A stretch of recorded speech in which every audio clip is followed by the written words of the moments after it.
Hello everyone, this is जायद Khan and I hope you have a wonderful day. उम्मीद है कि आप सब लोग अच्छे होंगे। तो आज हम करने जा रहे हैं पॉलिनोमियल चैप्टर का एक्सरसाइज 2.2 का फर्स्ट क्वेश्चन का फोर्थ पार्ट। तो जो हमारा फर्स्ट क्वेश्चन है उसकी स्टेटमेंट क्या हम पढ़ते हैं। सबसे पहले find the zeros of the quadratic polynomials की जो हमें गिवन क्वाड्रेटिक पॉलिनोमियल है उसके हमने जीरोस फाइंड करने हैं।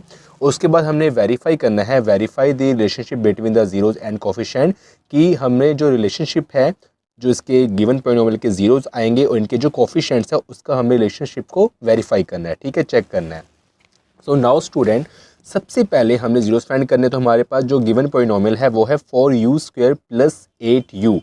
तो यहाँ पर हम लिखते हैं इसकी जनरल फॉर्म हमने इन इंट्रोडक्शन पढ़ी थी कि जनरल फॉर्म होती है ax² plus bx plus c। तो यहाँ पर अगर हम देखें x² वाली जो टर्म है वो 4u² है, bx वाली टर्म है वो 8u है, ठीक है। और हमारे पास कांस्टेंट टर्म नहीं है, मतलब कांस्टेंट टर्म जो कहीं ना कहीं जीरो हुई होगी तो हमने यहाँ लिख दिया जीरो। तो ये हम अपनी तरफ से लेट करके लगा सकते हैं, ठीक है स्टूडेंट।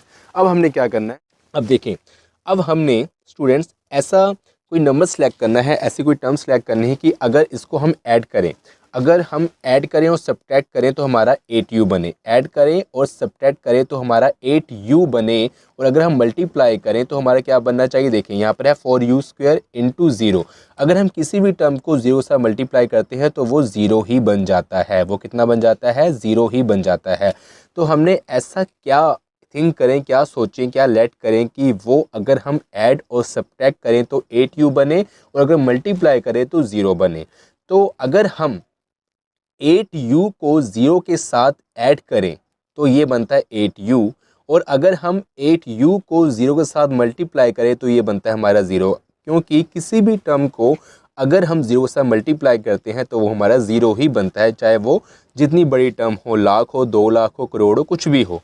सो स्टूडेंट हम लिखते हैं 4u² plus 8u plus 0 plus 0, ठीक है स्टूडेंट। तो अब हमने क्या करना है स्टूडेंट, देखें इतना जो पोर्शन हमारे पास है इसमें से हम क्या कॉमन निकाल सकते हैं, इसमें से हम कॉमन निकाल सकते हैं 4u। अगर हम 4u कॉमन निकालते हैं तो अंदर क्या बच जाएगा, देखें यहाँ से 4 निकल जाएगा कॉमन, u² है तो u एक बच गया, u बच गया। उसके बाद यहाँ से हम क्या कॉमन निकाल सकते हैं, 8u से 4 तो हम निकाल लिए कॉमन, तो 4 टू द 8 होता है तो यहाँ पर 2 बच गया, ठीक है, और u हमारा कॉमन निकल गया। अब हमने यहाँ से हम क्या कॉमन निकालेंगे, देखें यहाँ से हम, यहाँ पर 0 है तो 0 ही कॉमन निकाल सकते हैं। और मैंने आपको एक बार बताया था पिछले क्वेश्चन में भी और इंट्रोडक्शन में भी कि ये पोर्शन और ये जो ब्रैकेट में पोर्शन आएगा वो सेम होता है, तो यहाँ पर कहीं ना कहीं u+2 ही होगा कि, और अगर हम किसी भी टर्म को 0 से मल्टीप्लाई करते हैं वो 0 बन जाता है, तो यहाँ पर u+2 टर्म ही है, और अगर हम इसको 0 से मल्टीप्लाई करेंगे तो वो 0 बन जाता है। तो ये ऐसी टर्म है, और इसको मैं क्या लिख सकता हूँ, देखें ये जो ये 4u है और ये जो 0 है इसको हम एक साथ ब्रैकेट में लिखते हैं, तो इसको हमने लिख लिया। उसके बाद जो ये दो u+2 आए हैं जो सेम आया उसको हम लिखते हैं ब्रैकेट में कॉमन, तो वो हमने लिख लिया। अब हमने क्या करना है, इनको दोनों को 0 के इक्वल पुट करना है, तो 4u + 0 = 0 एंड u+2 = 0। तो यहाँ पर 0 0 है तो मतलब 4u = 0, और u की वैल्यू हमारे पास कितनी आएगी, अगर 4 मल्टीप्लाई यहाँ पर हो रहा है और वहाँ जाके डिवाइड होगा, u+4 होगा, तो ये हमारा कितना बन गया, u = 0 बन गया। अब यहाँ पर क्या स्टूडेंट कि यहाँ पर u+2 = 0 है, तो यहाँ पर हम 2 को राइट हैंड साइड में शिफ्ट कर देंगे तो बन जाएगा -2। तो हमारे जीरोस क्या आ गए, जीरोस हमारे क्या आए हैं स्टूडेंट्स, जीरोस हमारे आए हैं 0 और -2, ठीक है स्टूडेंट, हमारे कितने आ गए, जीरोस और -2। अब हमने क्या करना है कि जो वेरीफाई करना है, जो रिलेशन है वो हमने वेरीफाई करना है। तो हमारा जो फर्स्ट रिलेशन है वो हमारा क्या है स्टूडेंट्स, जीरोस और कोफिशिएंट के बिटवीन जो हमारा फर्स्ट रिलेशन है वो है sum of zeros, sum of zeros, और वो हमारा क्या होता है -b/a।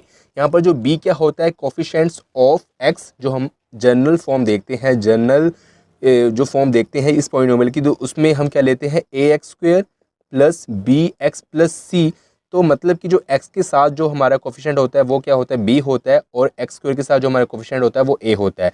तो इसके अकॉर्डिंग यहाँ पर a क्या हो गया, a मतलब अगर हम देखें तो यहाँ पर हमारा जो a हो गया, a की वैल्यू हमारे पास कितनी हो गई 4, और b की वैल्यू हमारे पास कितनी होगी 8, और c की वैल्यू हमारे पास कितनी होगी 0, ठीक है। अब स्टूडेंट्स के हमारे पास यहाँ पर b है हमारा, उसकी वैल्यू कितनी है 8 है, और ये है सम ऑफ जीरोस। तो सबसे पहले हम इसकी वैल्यू पुट करते हैं सम ऑफ जीरोस, मतलब कि हमारे जो जीरोस आए हैं उनका हमने सम करना, मतलब उसको हमने ऐड करना है। तो 0 प्लस माइनस 2, और यहाँ पर है माइनस पहले से है अपने फॉर्मूले में, तो माइनस रखेंगे यहाँ पर हम। और b की वैल्यू क्या है, b की वैल्यू है 8 और a की वैल्यू हमारी कितनी है 4।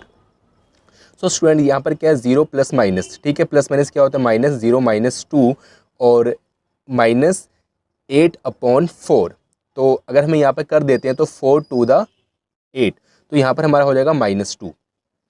और अगर हम 0 में से किसी को भी सब्ट्रैक्ट करते हैं, ठीक है, मतलब हमारे पास हमने 0 में से -2 को सब्ट्रैक्ट किया तो हमारा -2 ही बनेगा, तो इसको हम 0 को हटा देते हैं। देखें तो हमारी जो फर्स्ट रिलेशनशिप है वो हमारा वेरीफाई हो गया, ठीक है, -2 ये दोनों इक्वल आ गए। अब जो हमारा सेकंड रिलेशनशिप है प्रोडक्ट ऑफ जीरोस, उसका फॉर्मूला क्या होता है C/है। C हमारा क्या होता है कांस्टेंट टर्म होती है, जैसे कि C है यहाँ पर 0 है हमारा, और A हमारा क्या होता है coefficients of x²। So student इसका हमने प्रोडक्ट, मतलब कि हमने मल्टीप्लाई करना है। तो यहाँ पर हमारे पास जीरोज हैं 0 और -2, तो यहाँ पर करेंगे 0 into -2 is equal to C की वैल्यू कितनी है, C की वैल्यू हमारी 0 और A की वैल्यू है हमारी कितनी 4। मैंने बताया था कि अगर किसी भी टर्म को हम 0 के साथ मल्टीप्लाई करते हैं तो वो 0 ही बन जाता है, और मैंने ये भी बताया था अभी कि अगर न्यूमिनेटर में 0 हो तो टर्म 0 बन जाती है, तो यहाँ पर भी ये वेरीफाई हो गया। सो स्टूडेंट आई होप कि आपको ये क्वेश्चन समझ आ गया होगा। सबसे पहले हमने क्या किया कि जो हमें गिवन पॉलिनोमियल थी उसको हमने अकॉर्डिंग टू जनरल फॉर्म हमने यहाँ 0 पुट किया, और 0 पुट करने के बाद मतलब हमने +0 लिखा यहाँ पर, और उसको हमने सॉल्व किया, उसको हमने जीरोस फाइंड किए। उसके बाद जो हमें रिलेशनशिप हमने पढ़ा था इंट्रोडक्शन में जीरोस और कोफिशिएंट्स का, उसके अकॉर्डिंग इसको हमने सॉल्व किया और वेरीफाई किया। सो स्टूडेंट अगर आपको वीडियो अच्छी लगी तो प्लीज़ वीडियो को लाइक करें, शेयर करें और हमारे चैनल को सब्सक्राइब करना ना भूलें।